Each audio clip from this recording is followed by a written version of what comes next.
பிதாவாகிய தேவனுக்கு மகிமை உண்டாவதாக. இந்த வாரத்தின் முதல் நாளிலே தேவனை தொழுது கொள்ளும்படியாக கூடி வந்திருக்கிற சபையார் யாவருக்கும் நமது கர்த்தரும் இரட்சகரும் மீட்பருமாகிய இயேசு கிறிஸ்து நாமத்தினாலே வாழ்த்துக்களையும் நன்றியும் தெரிவித்துக் கொள்கிறோம்.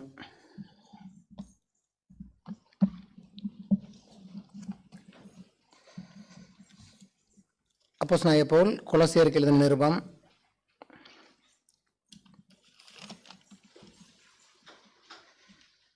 3வது அதிகாரம் 15ஆம் வசனத்தில் நாம் இப்படி வாசிக்கிறோம்.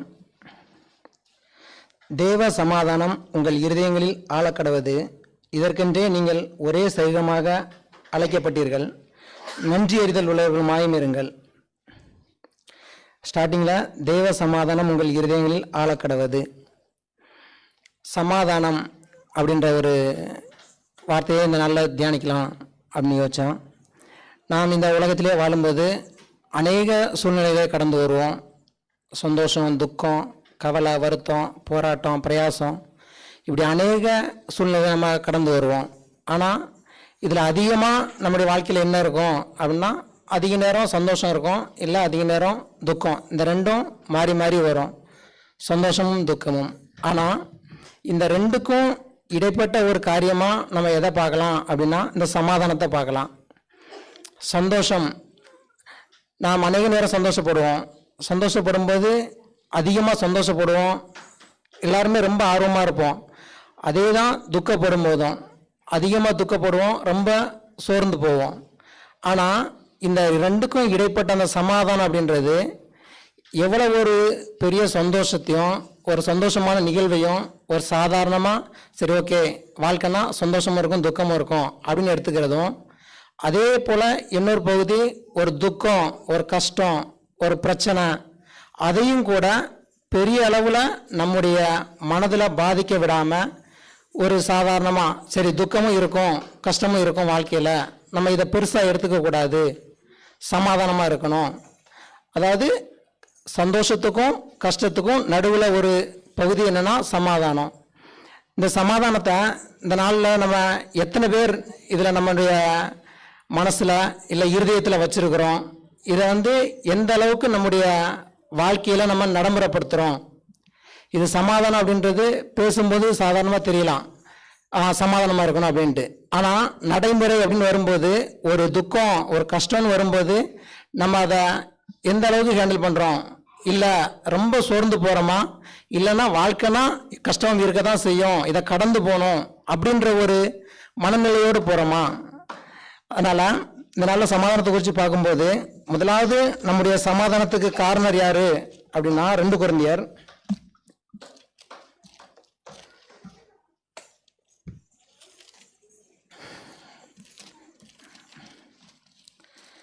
13வது அதிகாரம் 11ஆம் வசனத்தில் நாம் இப்படி வாசிக்கிறோம்.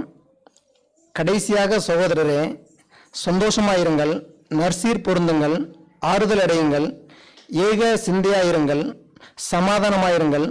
அப்பொழுது அன்புக்கும் சமாதானத்துக்கும் காரணராகிய தேவன் உங்களோடு கூட இருப்பார். முதலாவது நம்முடைய சமாதானத்துக்கு காரணம் யாரு அப்படின்னா தேவன். அவரை நம்முடைய வாழ்க்கையில் அனுமதிக்கிறோமா? அதாவது தேவனுடைய செயல்பாடு நடக்கிறதுக்கு சமாதானம் யார்கிட்ட வரணும் அப்படின்னா தேவன்கிட்ட இருந்து தான் வரணும். அது தேவனுடைய கையில் இருக்கு. அதே 2 கொரிந்தியர்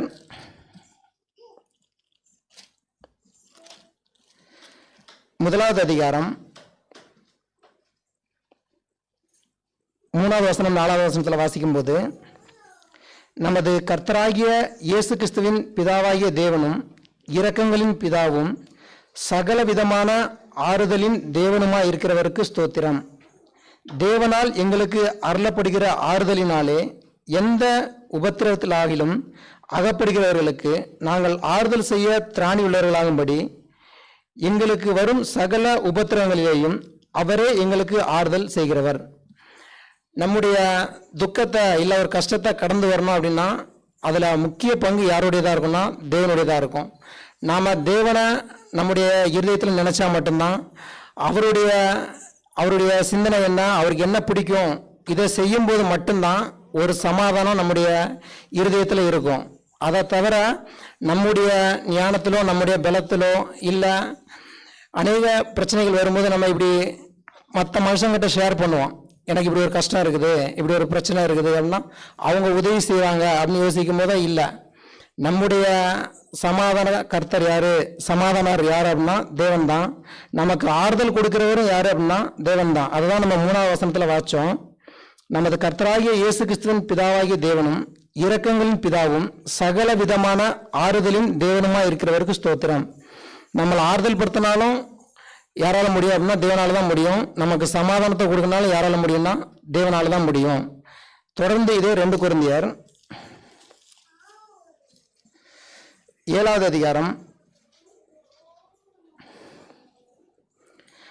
6வது வசனத்தில் வாசிக்கும்போது,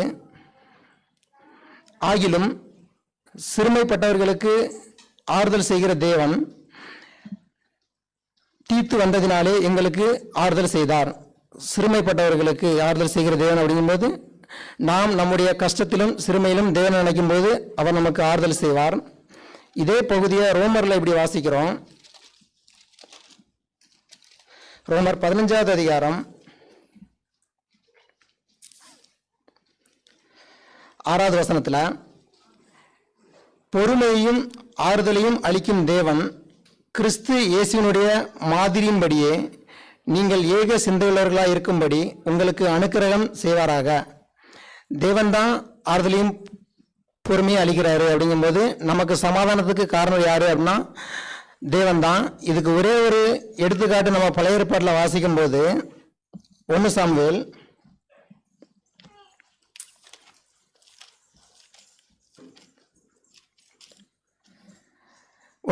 23வது அதிகாரம்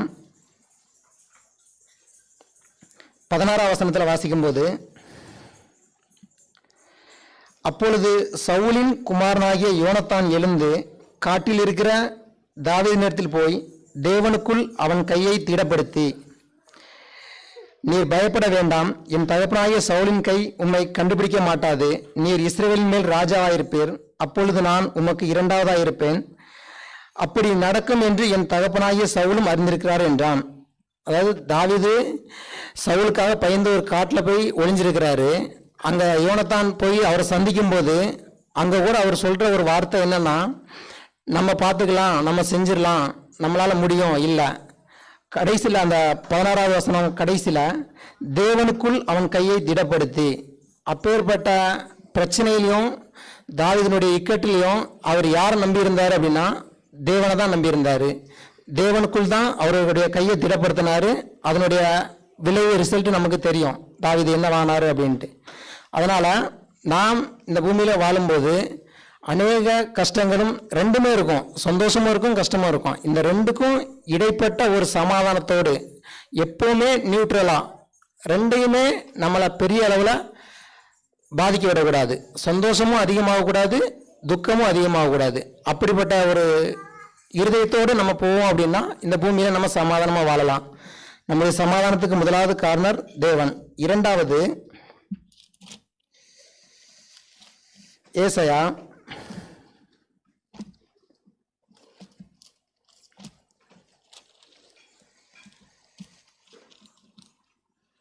48வது அதிகாரம்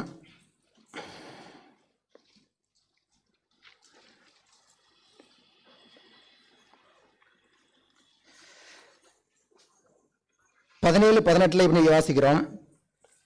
இஸ்ரவேலின் பரிசுத்தராயிருக்கிற உன் மீட்பரான கர்த்தர் சொல்லுகிறதாவது, பிரயோஜனமாயிருக்கிறதை உனக்கு போதித்து நீ நடக்க வேண்டிய வழியிலே உன்னை நடத்துகிற உன் தேவனாகிய கர்த்தர் நானே.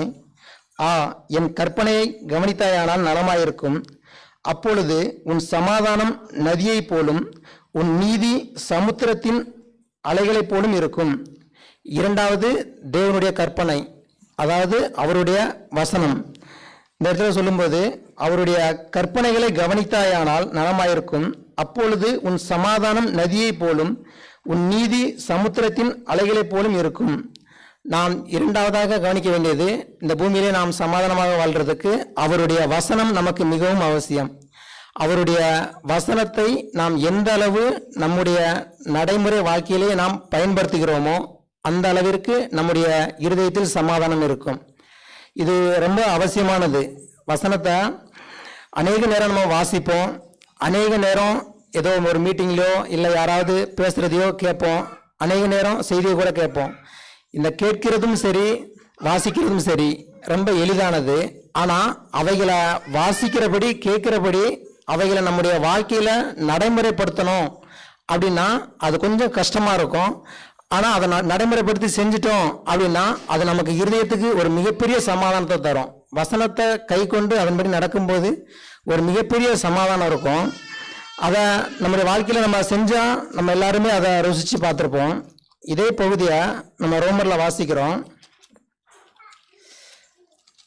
ரோமர் 15வது அதிகாரம்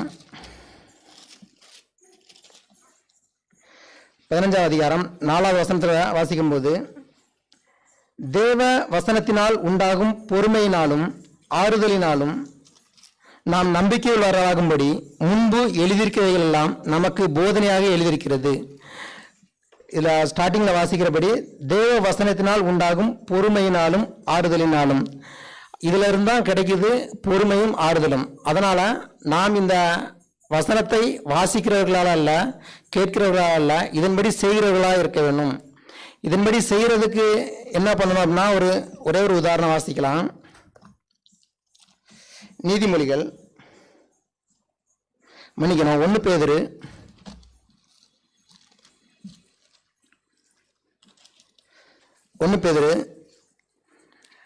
3வது அதிகாரம் 9வது வசனத்தில், தீமைக்கு தீமையையும் உதாசனத்துக்கு உதாசனத்தையும் சரி கட்டாமல் அதற்கு பதிலாக நீங்கள் ஆசீர்வாதத்தை சுதந்திரித்து கொள்ளும்படி அழைக்கப்பட்டவர்கள் அறிந்து ஆசீர்வதியுங்கள். நாம் இதை செய்யணும் அப்படின்னா, ஒருவேளை நம்ம கூட இருக்கிறவர்களோ இல்லை நமக்கு எதிர இருக்கிற யாரோ நமக்கு ஒருவேளை தீமையோ தவறோ பிழையோ நமக்கு செய்யும்போது நம்முடைய செயல்பாடு எப்படி இருக்கணும், நாம் வசனத்தை நம்முடைய வாழ்க்கையில் செயல்படுத்தணும் அப்படின்னா, அங்கேருந்து நமக்கு என்ன வேணால் வரலாம், ஒரு தீமையோ ஒரு துரோகமோ ஒரு வஞ்சகமோ என்ன வேணால் வரலாம்.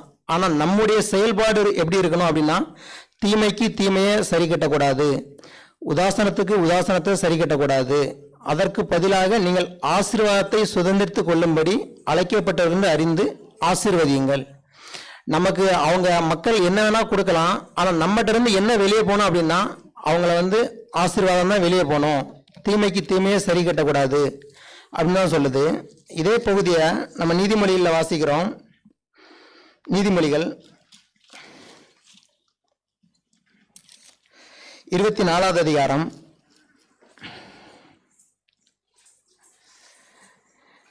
29வது வசனத்தில் வாசிக்கும்போது, அவன் எனக்கு செய்த பிரகாரம் நானும் அவனுக்கு செய்வேன், அவன் செய்த செய்கைக்கு தக்கதாக நானும் அவனுக்கு சரி கட்டுவேன் என்று நீ சொல்லாதே.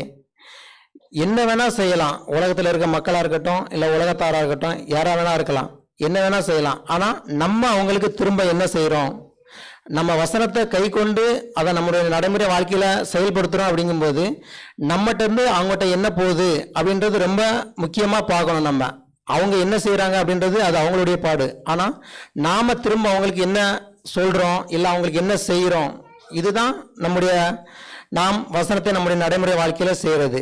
அதனால் இரண்டாவதா வசனத்தை நாம் நம்முடைய வாழ்க்கையில் கை கொள்ளும்போது நம்முடைய இருதயத்திலே ஒரு சமாதானம் இருக்குது. மூன்றாவதாக ஒரு காரியத்தை பார்ப்போம். எபேசியர்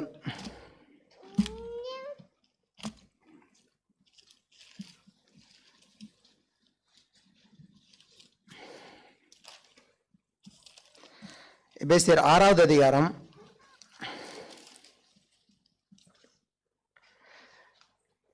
18வது வசனத்தில் வாசிக்கும்போது, எபேசியர் 6:18, எந்த சமயத்திலும் சகலவிதமான வேண்டுதலோடும் விண்ணப்பத்தோடும் ஆவியினாலே ஜெபம் பண்ணி அதன் பொருட்டு மிகுந்த மன உறுதியோடும் சகல பரிசுத்தவான்களுக்காகவும் பண்ணும் வேண்டுதலோடும் விழித்து கொண்டிருங்கள். மூன்றாவதா நம்ம பார்க்க போகிற காரியம் என்னன்னா ஜெபம். ஜெபத்தில் நமக்கு ஒரு சமாதானம் கிடைக்கும் அப்படின்னா நிச்சயமாகவே ஜெபத்தில் ஒரு மிகப்பெரிய சமாதானம் நமக்கு இருக்கும். நாம் சந்தோஷத்தில் தேவனை நினைக்கிறோமோ இல்லையோ, ஆனால் நம்முடைய பிரச்சனையிலையும் நம்முடைய கஷ்டத்துலையும் நம்முடைய உபத்திரவத்திலையும் கண்டிப்பாக தேவனை நினைப்போம். தேவன் ஏன் என்னை இப்படி சோதிக்கிறாரு, எனக்கு மட்டும் ஏன் இப்படி கஷ்டத்தை கொடுக்குறாரு அப்படின்றத கண்டிப்பாக நம்ம சோதிப்போம், நினைப்போம் தேவனை. ஆனால் அந்த டைமில் வசனம் சொல்கிற ஒரு உற்சாகம் என்ன அப்படின்னா, 1 பேதுரு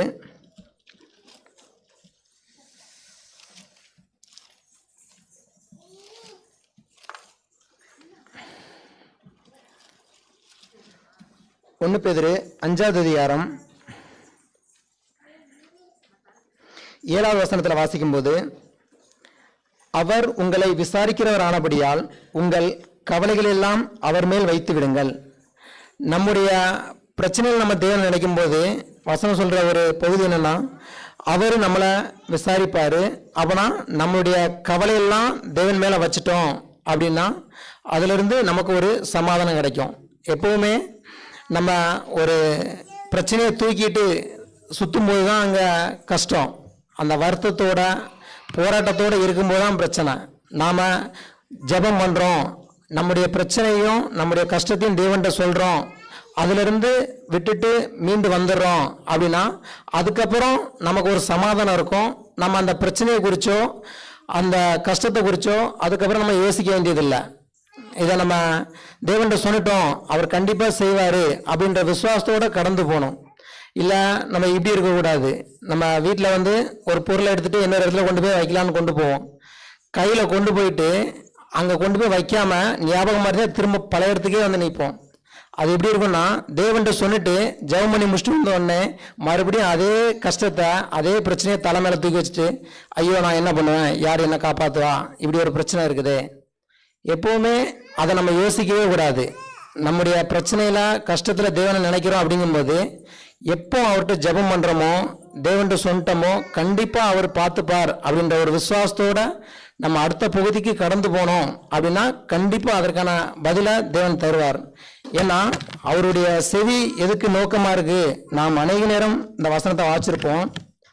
அதே 1 பேதுரு 3வது அதிகாரம் 12வது வசனத்துல, கர்த்தருடைய கண்கள் நீதிமான்கள் மேல் நோக்கமாயிருக்கிறது, அவருடைய செவிகள் அவர்கள் வேண்டுதலுக்கு கவனமாயிருக்கிறது, தீமை செய்கிறவர்களுக்கோ கர்த்தருடைய முகம் விரோதமாயிருக்கிறது. அவருடைய செவி, அவருடைய கண்கள் நம்முடைய ஜெபத்துக்கு, நீதிமான்களுடைய ஜெபத்துக்கு காத்திருக்குது. அப்படிங்கும்போது கண்டிப்பா தேவன் பலன் தருவார், அதுக்கு தக்க பதில் தருவார். அதனால தான் காத்திருக்குது. அப்படி இருக்கும்போது நம்ம கண்டிப்பா பிரச்சனைகளை தேவன்கிட்ட விட்டு வர்றவங்களா இருக்கணும். அதை திரும்பவும் நம்மகிட்ட தூக்கிட்டு வர்றவங்களா இருக்கக்கூடாது. நமக்கு மாதிரி இயேசு கிறிஸ்து தான். இந்த ஜெபத்துல கூட அவர் ஒரு மிகப்பெரிய ஒரு மாதிரி. எபிரேயர்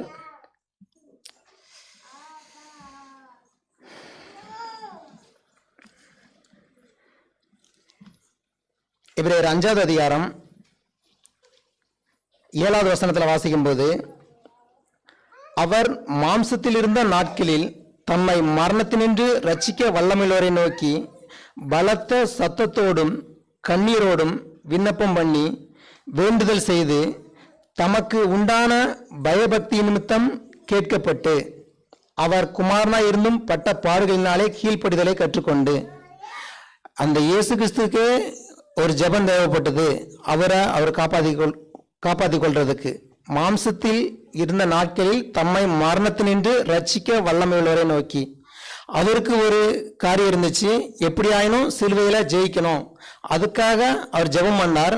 அந்த ஜெபத்தினுடைய விளைவு அவருக்கு அங்க பதில் கிடைச்சது, அவர் ஜெயிச்சாரு.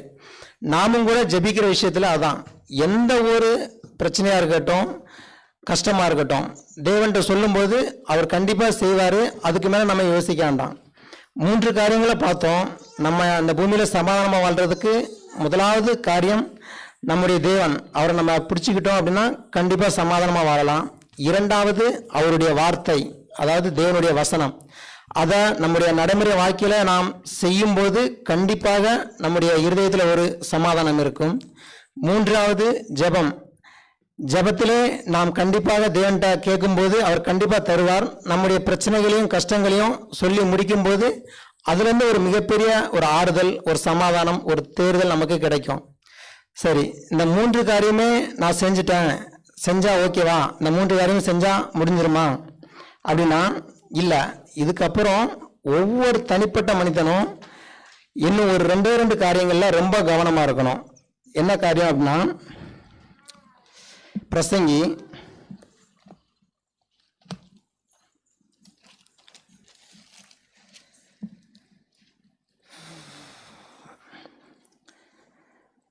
6வது அதிகாரம் 9வது வசனத்தில் வாசிக்கும்போது, ஆசையானது அலைந்து தேடுகிறதை பார்க்கிலும் கண் கண்டதே நலம், இதுவும் மாயையும் மனதை சஞ்சலப்படுத்துகிறதுமாய் இருக்கிறது.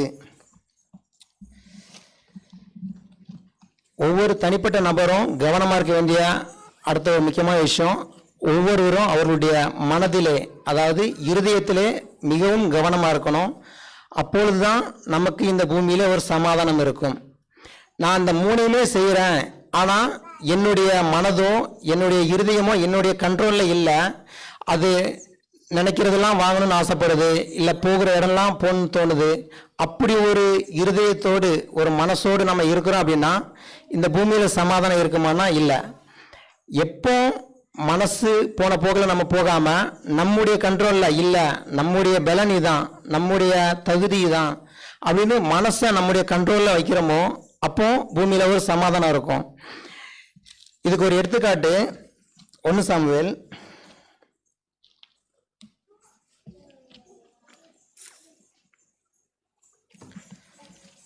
18வது அதிகாரம்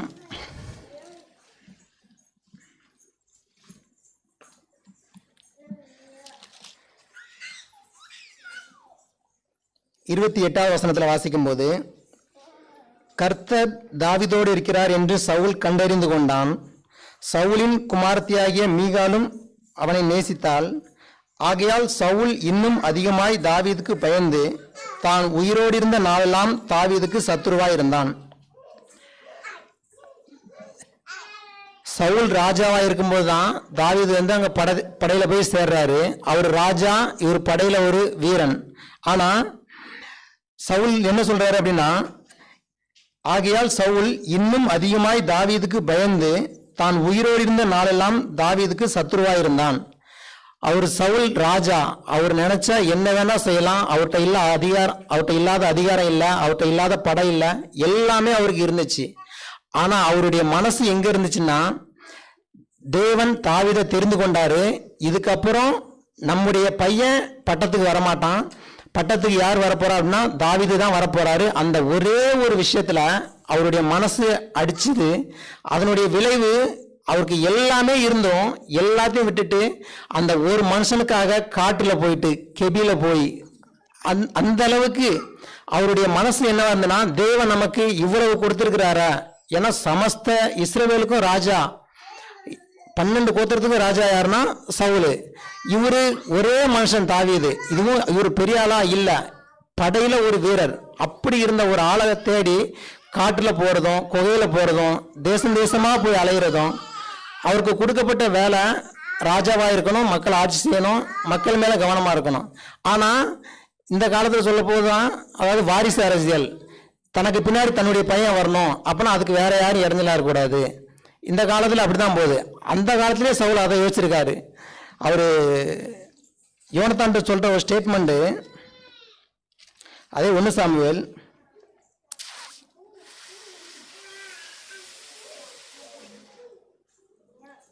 20வது அதிகாரம் 31வது வசனத்துல,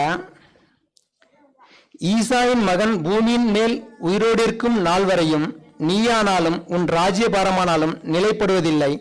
இப்போதே அவனை அழைப்பித்து என்னிடத்தில் கொண்டு வா, அவன் சாக வேண்டும் என்றான். இவர் 15வது அதிகாரத்துல ராஜாவாகிறாரு. ஒரு 5 அதிகாரம் 20வது அதிகாரத்துல அந்த அளவுக்கு அவர் மேல ஒரு கோபம் இருக்கு.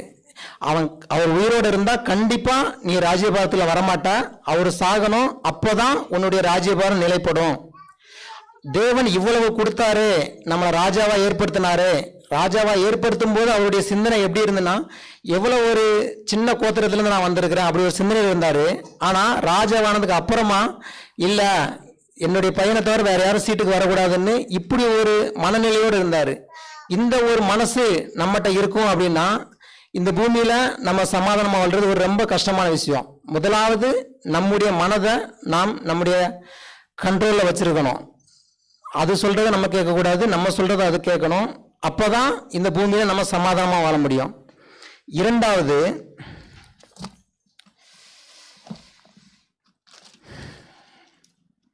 ரெண்டு பேதுரு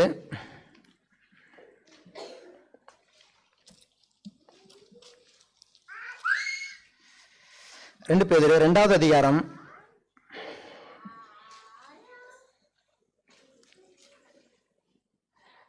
6வது வசனத்திலிருந்து வாசிக்கும்போது, சோதோம் கொமோரா என்னும் பட்டணங்களையும் சாம்பலாக்கி கவிழ்த்து போட்டு ஆக்கினைக்குள்ளாக தீர்த்து பிற்காலத்திலே அவபக்தியாய் நடப்பவர்களுக்கு அவைகளை திருஷ்டாந்தமாக வைத்து அக்கிரமக்காரருக்குள் வாசமாயிருக்கையில் அவர்களுடைய காம விகாரம் நடக்கையால் வருத்தப்பட்டு நாள்தோறும் அவர்களுடைய அக்கிரம கிரியையை கண்டு கேட்டு நீதியுள்ள தன்னுடைய இருதயத்திலே வாதிக்கப்பட்ட நீதிமானாகிய லோத்தை அவர் ரட்சித்திருக்க. முதலாவது, நம்முடைய மனதை நம்ம கையாளுறதுல கவனமா இருக்கணும், அப்பனா சமாதானம் வாழ முடியும். இரண்டாவது, நம்மை சார்ந்த மனிதர்கள், இங்க லோத்து வாசிக்கும் போது அவரை சொல்ற இடத்துலலாம் நீதிமானாகிய லோத்து அவர் நீதிமானதான் இருந்தாரு. ஆனா அவர் அந்த தேர்ந்தெடுத்த இடம், அவர் வாழ்ந்த சூழ்நிலை அவரை சமாதானமா வாழ விட்டுச்சா அப்படின்னா இல்ல.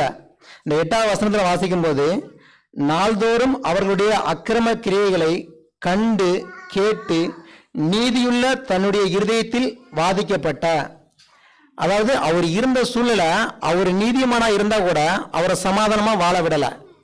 அவருடைய கிரியைகளை பார்க்கிறாரு, கேட்கிறாரு. அதனுடைய விளைவு நாள்தோறும் அவருடைய இருதயத்திலே வாதிக்கப்படுகிறார். நாமும் நம்முடைய வாழ்க்கையிலே சமாதானமாக வாழ்வதற்கு முதலாவது நம்முடைய மனம், இரண்டாவது நம்மை சார்ந்தவர்கள் எப்படி இருக்கிறாங்க அது ரொம்ப கவனமா இருக்கணும். நம்மை சார்ந்தவர்கள் அவருடைய விஷயத்திலே. ஏன்னா அவர் நீதிமானா இருந்தும் இந்த பூமியில அவரால் நிம்மதியாக வாழ முடியல அப்படின்னா அதுக்கு காரணம் கூட இருந்தவங்க. அப்படிங்கும்போது கூட இருக்கிறவங்க எப்படி இருக்கிறாங்க, அவர்கள் விஷயத்துல நம்ம ரொம்ப கவனமா இருக்கணும். நண்பர்களா இருக்கலாம், குடும்பம், உறவினர்கள், யார் வேணா இருக்கலாம்.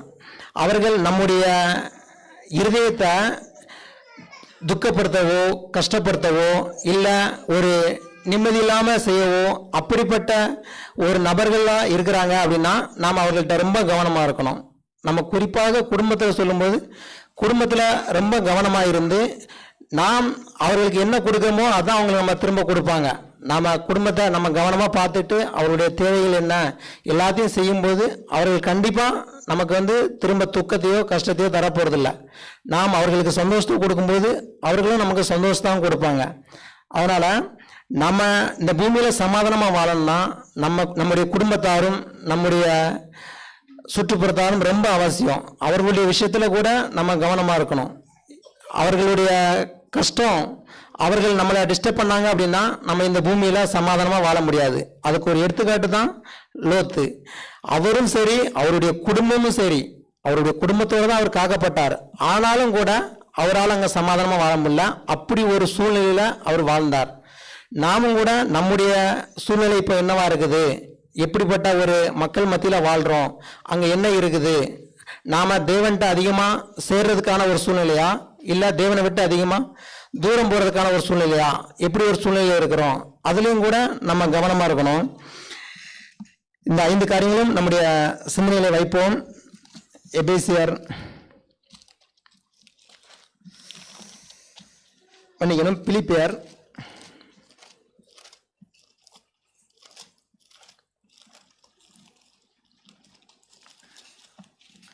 பிலிப்பியர் 4வது அதிகாரம் 6வது வசனத்திலிருந்து வாசிக்கும் போது, நீங்கள் ஒன்றுக்கும் கவலைப்படாமல் எல்லாவற்றையும் குறித்து உங்கள் விண்ணப்பங்களை ஸ்தோத்திரத்தோடு கூடிய ஜெபத்தினாலும் வேண்டுதலினாலும் தேவனுக்கு தெரியப்படுத்துங்கள். அப்பொழுது எல்லா புத்திக்கும் மேலான தேவ சமாதானம் உங்கள் இருதயங்களையும் உங்கள் சிந்தைகளையும் கிறிஸ்து இயேசுக்குள்ளாக காத்துக்கொள்ளும். நான் முதலாவது வாச வசனம் தேவ சமாதானம் உங்களை ஆளக்கடவுது அப்படின்னா இந்த 6வது வசனம் 7வது வசனத்துல தான். அதுல கொலோசியர் 3:15 கேள்வி இருக்கும். இந்த பிலிப்பியர் 4:6-7 ஆன்சர் இருக்கும். அதை தேவ சமாதானம் ஆளணும் அப்படின்னா நாம் எப்படிப்பட்ட ஒரு செயல்பாடை செஞ்சால் தேவ சமாதானம் நம்மை ஆளும் அப்படின்றதுக்கு. அதே 4வது அதிகாரம்